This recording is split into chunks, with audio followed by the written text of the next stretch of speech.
Hello students and dear viewers, welcome back again Lux classes. Today in this lecture I would like to discuss about the pattern of evolution, and in this lecture we will discuss about the convergent evolution, divergent evolution, co-evolution, parallel evolution. So the first of all I would like to discuss about the convergent evolution. What is the convergent evolution? जैसे नाम से ही indicate होता है convergent, converge माने मिलाना। Convergent evolution का मतलब होता है कि ऐसी प्रजातियां जो आपस में संबंधित नहीं होती हैं लेकिन फिर भी उसमें समान लक्षण या समान कैरेक्टर्स पाए जाते हैं, जबकि उनकी पूर्वजों में कोई समानता नहीं होती है। We can say that unrelated species having common traits oblique characters no common ancestry। Unrelated species का मतलब होता है ऐसी प्रजातियां जिनका आपस में कोई संबंध नहीं है। अनरिलेटेड का मतलब जो आपस में संबंधित ना हो। स्पीसीज माने प्रजातियां, हैविंग कॉमन ट्रेट्स यानी ऐसी प्रजातियां जिनका दूर दूर तक आपस में कोई संबंध नहीं है लेकिन उनमें समान लक्षण पाए जाते हैं। नो कॉमन एंसेस्ट्री, लेकिन उनके पूर्वजों में कोई समानता नहीं है। जैसे एग्जाम्पल है डॉल्फिन। डॉल्फिन क्या है? मैमल है। और शार्क क्या है? एक फिश है। तो डॉल्फिन जबकि मैमल है और शार्क क्या है? एक फिश है। यानी ये अनरिलेटेड स्पीसीज हैं। एक जो है मैमल है, एक जो है शार्क है, यानी दोनों अनरिलेटेड स्पीसीज हैं। दोनों एनिमल में दोनों जो एनिमल हैं इनमें कोई रिलेशन नहीं है, इनकी प्रजातियों में कोई रिलेशन नहीं है। दोनों डिफरेंट स्पीसीज हैं, डिफरेंट फाइलम के हैं। एक क्लास मैमल का है, एक क्लास पाइसेस का है, यानी ये अनरिलेटेड स्पीसीज हैं। लेकिन इनमें कॉमन कैरेक्टर्स क्या हैं? डॉल्फिन और शार्क दोनों की जो बॉडी होती है वो स्ट्रीम लाइंड शेप होती है। स्ट्रीम लाइंड माने होता है धारीदार या रेखित। स्ट्रीम माने होता है धारा या रेखा, लाइन माने रेखित, शेप माने होता है आकृति। तो इनकी जो आकृति होती है वो धारीदार होती है या रेखित होती है। आगे हम मूव करते हैं। ORR, two or more distinct species. Two or more distinct species, दो अथवा दो से ज़्यादा अलग अलग प्रजातियां शेयर ट्रेट्स। दो अथवा दो से ज़्यादा प्रजातियां जो आपस में लक्षणों का साझा करती हैं। कुल मिलाकर के दो या दो से ज़्यादा अलग अलग प्रजातियां, उनमें बहुत सारे लक्षण से एक दूसरे के से मिलते जुलते हैं, या दूसरे शब्दों में कहेंगे को दो या दो से ज़्यादा अलग अलग प्रजातियां आपस में लक्षणों का साझा करते हैं, यानी उनमें लगभग समान लक्षण पाए जाते हैं। Not due to a common ancestor. तो जो समान लक्षण पाए जाते हैं वो इस कारण से नहीं पाए जाते हैं कि उनके पूर्वज समान होते हैं।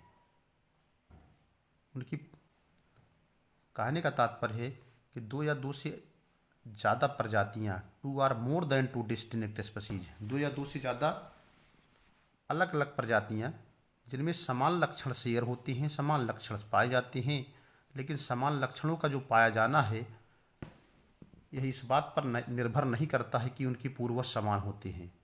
जैसे बर्ड्स स्पीसीज अलग है, बैट स्पीसीज अलग है, बटरफ्लाई अलग है। बर्ड्स जो है आती है क्लास ए बीज में, बैट्स आता है क्लास मैमल में, और बटरफ्लाई आती है फाइलम आर्थ्रोपोडा में। ये दोनों तो कार्डेट हैं, लेकिन ये क्या है? नॉन कार्डेट है। तीनों डिफरेंट स्पीसीज के हैं, तीनों डिस्टिंक्ट स्पीसीज के हैं। Two or more distinct species, ये तीनों डिस्टिंक्ट स्पीसीज हैं, अलग अलग स्पीसीज हैं। ऑल हैविंग विंग्स, लेकिन सभी में क्या पाए जाते हैं? पंख पाए जाते हैं, सभी में विंग्स डेवलप होते हैं। तीनों डिस्टिंक्ट स्पीसीज हैं, तीनों अलग अलग प्रजातियां हैं, लेकिन तीनों में जो कॉमन कैरेक्टर है, जो करेक्टर ये शेयर करते हैं, विंग्स बटरफ्लाई में भी पाए जाते हैं, विंग्स बर्ड्स में भी पाए जाते हैं, विंग्स बर्ड्स में भी पाए जाते हैं। यानी दो या दो से ज़्यादा डिस्टिंक्ट स्पीशीज हैं, लेकिन वे समान करेक्टर्स को शेयर करते हैं, क्योंकि सब में विंग्स पाए जाते हैं फ्लाई माने उड़ने के लिए। But they do not share A common ancestor. लेकिन इनकी करेक्टर तो शेयर करते हैं, लेकिन इनके जो पूर्वज हैं वो कॉमन नहीं है। मतलब तीनों डिस्टिंक्ट स्पीशीज हैं, इसलिए जो इनके एंसेस्टर हैं वो कॉमन नहीं है, इनके पूर्वज कॉमन नहीं है, इनके एंसेस्टर शेयर नहीं कर रहे हैं, but they are showing the common characters as like wings for fly in case of bird, birds and butterfly. आगे है divergent evolution. Now we are moving forward and I would like to discuss about the divergent evolution। जैसे इसमें यहाँ देखिए mention किया गया है no winged ancestor. जैसे बर्ड्स हैं, बर्ड्स में भी पंख पाए जाते हैं, बर्ड में भी पंख पाए जाते हैं, विंग्स पाए जाते हैं, बटरफ्लाई में भी विंग्स पाए जाते हैं। तीनों विंग्स पे पाए जाती हैं। तीनों अलग अलग स्पीशीज हैं। बर्ड्स अलग स्पीशीज है, बटरफ्लाई अलग स्पीशीज है, बर्ड अलग स्पीशीज है। These are the three different species, तीनों डिस्टिंक्ट स्पीशीज है। बट इसमें कॉमन क्या है? कॉमन है विंग्स। विंग्स बर्ड्स में भी पाए जाते हैं, बटरफ्लाई में भी पाए जाते हैं, बर्ड्स में भी पाए जाते हैं, जो इनको उड़ने के काम आते हैं। बट लेकिन इनका नो विंग्ड, लेकिन कोई भी इनका तीनों का ऐसा कोई पूर्वज नहीं है कि जिनमें पंख पाए जाते हैं। नो विंग्ड कॉमन एंसेस्टर, कोई ऐसा कॉमन एंसेस्टर नहीं है जिनसे इन तीनों की उत्पत्ति हुई है। आगे है डाइवर्जेंट इवोल्यूशन। डाइवर्जेंट इवोल्यूशन क्या है? Two or more related species, two or more related species. Divergent का मतलब होता है, डाइवर्ज माने होता है विविधता। इनमें क्या होता है, इसको ऐसे समझिए। डाइवर्जेंट इवोल्यूशन का मतलब ये होता है कि जैसे जिसके ऐसी डिफरेंट स्पीशीज, ऐसी डिस्टिंक्ट स्पीशीज जो जिसके एंसेस्टर तो कॉमन होते हैं, but due to environmental factor और due to any other factor उस कॉमन एंसेस्टर से डिफरेंट स्पीशीज बन जाती हैं, उसको डाइवर्जेंट इवोल्यूशन कहते हैं। तो two or more related species become dissimilar. दो अथवा दो से ज़्यादा संबंधित प्रजातियां जो होती हैं आपस में जो होती हैं डिसिमिलर हो जाती हैं, यानी असमान हो जाती हैं। जैसे एग्जाम्पल है डार्विन फिंचेज बर्ड्स का, इसको आगे और अच्छे से समझ में आएगा। Two or more species diverge from a common ancestor. दो अथवा दो से, टू माने दो अथवा मोर स्पीशीज, दो अथवा दो से ज़्यादा प्रजातियाँ। डाइवर्ज माने होता है, डाइवर्ज शब्द डाइवर्सिटी से बना है, विविधता से बना है। डाइवर्ज माने अलग हो जाती हैं। फ्रॉम ए कॉमन एंसेस्टर माने होता है एक समान पूर्वजों से। जैसे एक एग्जांपल है, मान लीजिए एक एंसेस्टर है, ये पहला एग्जांपल है। एक कॉमन एंसेस्टर थी, लेकिन उन्हीं कॉमन एंसेस्टर से एक तो बन गई मॉडर्न एलिफेंट, दूसरा है वुली मैमाथ। तो दोनों में क्या है कॉमन, दोनों के एंसेस्टर क्या हैं, कॉमन है, लेकिन दोनों स्पीशीज क्या है, एंसेस्टर तो इनकी कॉमन थी, लेकिन इनके मार्फोलॉजिकल फीचर्स डिफरेंट हो गए। ठीक है, यहाँ बेस्ट और अच्छे ढंग से आपको यहाँ समझ में आ जाएगा। जैसे आपके तीन एनिमल है, डॉग है, वॉल्फ है, फॉक्स है। डॉग, वॉल्फ और फॉक्स तीनों में डिफरेंट कैरेक्टर्स हैं, तीनों डिफरेंट स्पीशीज बन गई। डॉग अलग स्पीशीज है, वॉल्फ भेड़िया अलग है, फॉक्स लोमड़ी अलग है, लेकिन इनमें कॉमन क्या है, इनके एंसेस्टर समान हैं। उसी तरह मॉडर्न एलिफेंट और वुली मैमाथ के एंसेस्टर क्या हैं, समान है, लेकिन दोनों क्या हैं, डिफरेंट स्पीशीज हैं, लेकिन शेयर करते हैं कॉमन एंसेस्टर, क्योंकि एक ही एंसेस्टर से दोनों का जन्म हो रहा है। उसी तरह से कॉमन एंसेस्टर हैं, एक ही एंसेस्टर थे, एक ही पूर्वज थे, लेकिन एक पूर्वज से क्या बन गए, डॉग बन गए। एक ही पूर्वज से क्या बन गए, भेड़िया बन गए। एक ही एंसेस्टर से क्या बन गए, फॉक्स बन गए। तो बन कैसे गए, डॉग की उत्पत्ति, वॉल्फ की उत्पत्ति, फॉक्स की उत्पत्ति कैसे हो गई? Because they are sharing the common ancestor. These are showing the phenomena of divergent evolution. Why? Due to their habit, due to their morphological characters. Due to environmental factors. बहुत सारी चीज़ें हैं, जैसे जैसे डार्विन फिंचेज है। Darwin finches क्या है, Darwin finches के पूर्वज समान थे, कॉमन एंसेस्टर थे, लेकिन गैलापागोस आइलैंड जो कि अमेरिका में है, वहाँ से कुछ डार्विन फिंचेज माइग्रेट करके दूसरी जगह पे चली गई भोजन की कमी के कारण। फिर वहाँ से भी कुछ और दूसरे जगहों पे चली गई, तो कहीं सीड मोटे मिले, कहीं अनाज पतले मिले, तो किसी का बीक जो है चौड़ा हो मोटा हो गया, किसी का बीक पतला हो गया, बीक माने चोंच। तो कॉमन एंसेस्टर होने के बावजूद डिफरेंट इन्वायरमेंट में रहने पर, डिफरेंट फीडिंग हैबिट रहने पर डिफरेंट स्पीसीज का फार्मेशन हो गया। इसी को कहते हैं एक कॉमन एंसेस्टर से नई नई डार्विन फिंचेज बन गई, जो कि अब एक नई स्पीसीज बना ली, तो उसको कहते हैं डाइवर्जेंट एवोल्यूशन। डार्विन फिंचेज जो है 50 आइलैंड्स पे गई, कई आइलैंड्स पे गई, और वहाँ पर डिफरेंट उनको एटमॉस्फेयर मिला, डिफरेंट इन्वायरमेंटल कंडीशंस मिली और डिफरेंट फीडिंग हैबिट्स मिली, जिसके आधार पर उनके बीक यानी चोंच में बदलाव आता गया और अल्टीमेटली एक नई स्पीसीज बन गई। लेकिन उन सबके पूर्वज क्या थे, कॉमन थे। डार्विन फिंचेज नाम था। Finches is a kind of birds. Darwin ने खोज किया था, इसलिए इनको डार्विन फिंचेज कहते हैं। They are showing the phenomena of divergent evolution. आगे है coevolution. When two or more species affect each other evolution. जब दो अथवा दो से ज़्यादा प्रजातियां एक दूसरे के विकासवाद को प्रभावित करती हैं, तो इसको कहते हैं कोएवोल्यूशन। जब दो अथवा दो से ज़्यादा प्रजातियां एक दूसरे के विकासवाद को प्रभावित करती हैं, जैसे एग्जाम्पल है change in the plant morphology. अगर किसी की प्लांट की मार्फोलॉजी में बदलाव कर दिया जाए, किसी पौधे की आकारिकी में बदलाव कर दिया जाए, तो उस प्लांट्स को जो फीड करेगा, जो हर्बीवोर्स उस प्लांट्स को फीडिंग करेगा, चेंज इन द हर्बीवोर्स, तो जो हर्बीवोर्स उसको फीडिंग करेगा उस शाकाहारी के अंदर बदलाव आ जाएगा। So the morphology of that particular herbivores also change. तो जब किसी प्लांट की मार्फोलॉजी में बदलाव होगा तो हर्बीवोर्स की मार्फोलॉजी में बदलाव आ जाता है। It is a process in which, यह एक प्रक्रिया है, in which two or more species reciprocally affect each other evolution. यह एक प्रक्रिया है जिसके द्वारा दो अथवा दो से ज़्यादा प्रजातियां जो होती हैं एक दूसरे को रेसिप्रोकली, एक दूसरे के विकासवाद को प्रभावित करती हैं। जैसे हर्बीवोरस एंड प्लांट्स।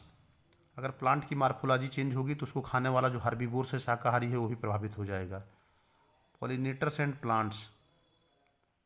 प्लांट्स माने पौधे, पॉलिनेटर्स माने जो परागण करते हैं।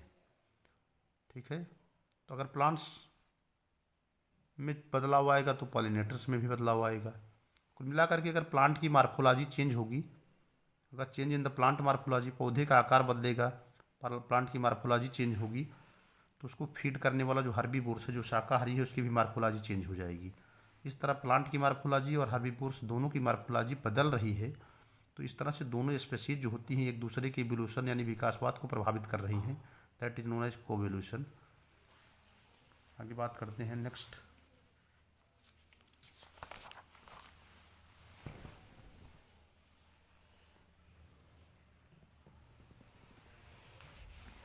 अगला है predator and pray.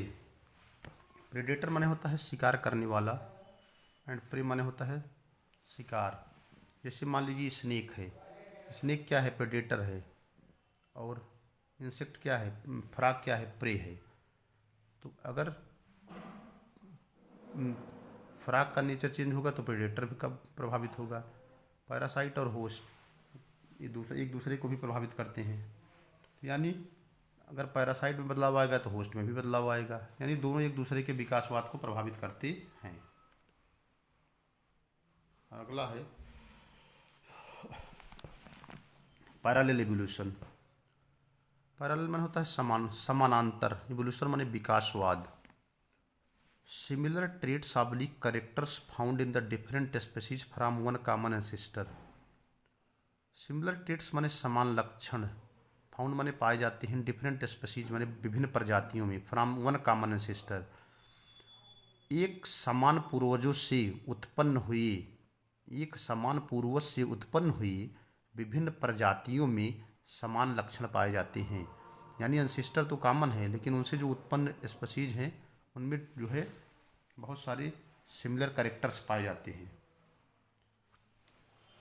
Parallel evolution occurs when two species evolve independently. Parallel evolution तब पाया जाता है जब दो प्रजातियां जो होती हैं पैरेलल एवोल्यूशन तब पाया जाता है जब दो प्रजातियां जो होती हैं स्वतंत्रतापूर्वक निकलती हैं, उनको स्वतंत्रतापूर्वक उनका उदय होता है आप ईच अदर माने एक दूसरे से, maintaining the same level of similarity, और समान स्तर की जो है समानता प्रदर्शित करती हैं। However it occurs between the unrelated species, जबकि जो समानताएं होती हैं वो एक दूसरे से अनरिलेटेड प्रजातियों में ही पाई जाती हैं, असमान प्रजातियों में ही पाई जाती हैं। तो कुल मिलाकर पैरेलल एवोल्यूशन तब होता है जब दो स्पीशीज जो होती हैं स्वतंत्रतापूर्वक दो प्रजातियों का उदय होता है, यानी दो स्पीशीज बन रही हैं और इंडिपेंडेंटली दो स्पीशीज बनती हैं और दोनों के अंदर समान लेवल की सिमिलरिटी पाई जाती है, जबकि वो प्रजातियां समान नहीं होती हैं लेकिन उनके एंसेस्टर समान होते हैं। फॉर एग्जांपल है parallel evolution is first found in many plants, सबसे पहले बहुत सारे पौधों में पाया गया। इन व्हिच मान जिसमें सेवरल सिमिलरिटी, इसमें बहुत सारी सिमिलरिटी देखी गई, but distinct form of leaves, लेकिन उसमें पत्तियों में जो है अलगाव देखा गया।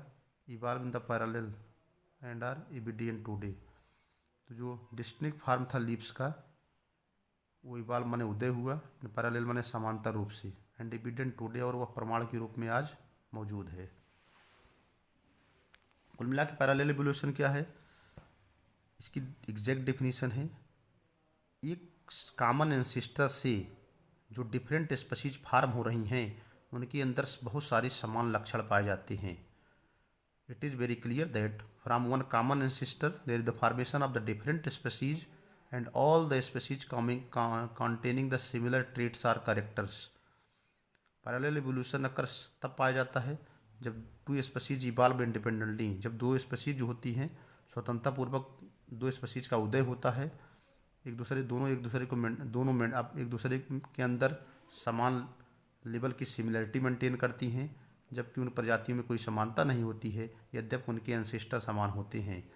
इस तरह का इवोल्यूशन सबसे पहले बहुत सारे पौधों में देखा गया जिसमें बहुत सारे कैरेक्टर सिमिलर थे, लेकिन उसमें केवल अंतर था उनकी लीव्स में। ये पैरेलल इवोल्यूशन को शो करते हैं। आगे है एडाप्टिव रेडिएशन। एडाप्टिव रेडिएशन में इसके पहले लेक्चर में बता चुका हूँ। Evolution of many species from one common ancestor, जब किसी एक कॉमन एंसेस्टर से, किसी एक कॉमन पूर्वज से बहुत सारी स्पीशीज का जन्म होता है तो इसको कहते हैं एडाप्टिव रेडिएशन। एडाप्टिव माने होता है अनुकूलन, रेडिएशन माने होता है फैलाव, प्रसरण। रेडिएशन माना होता है जैसे सूर्य की किरणें निकलती हैं, वैसे ही एक कॉमन एंसेस्टर से बहुत सारी प्रजातियों का जन्म होता है, बहुत सारी स्पीशीज बन जाती हैं। That is known as adaptive radiation. Evolution of many species from one common ancestor, that is known as adaptive radiation. तो जब बहुत सारी स्पीशीज का जन्म जो है एक कॉमन एंसेस्टर से होता है, एक समान पूर्वज से होता है, that is known as adaptive radiation. And best example है डार्विन फिंचेज। एक डार्विन फिंचेज से बहुत सारी डार्विन फिंचेज का निर्माण हुआ है। ठीक है, so that's all about the pattern of evolution and various kind of evolution. Thanks to all of you watching the video.